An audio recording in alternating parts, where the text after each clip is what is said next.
সারাদিন আমার লারুমাটা প্রচুর দুষ্টুমি করছে। দুষ্টুমি করে করে যেই বাড়িতে কেউ একজন এলো, সঙ্গে সঙ্গে এমন ভোলা ভোলা মুখ করে দিল, যেমন ও কিছুই করে না। আমি এমনি ওকে সবসময় বকি।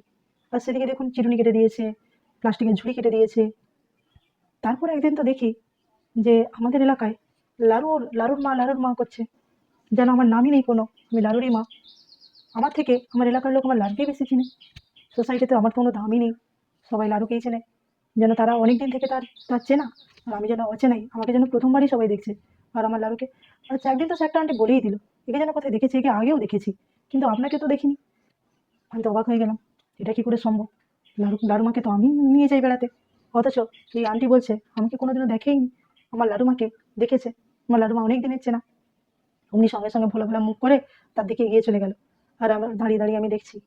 আর বাড়িতে এসে কি দুষ্টুমি শুরু করলো। ওর ভোলা ভালা মুখ দেখে তো সবাই মনে করে সত্যি বেচারার উপরে কতই না অত্যাচার করছে এরা, কিন্তু সে যে বাড়িতে এতই অত্যাচার করছে সেটা কে জানবে।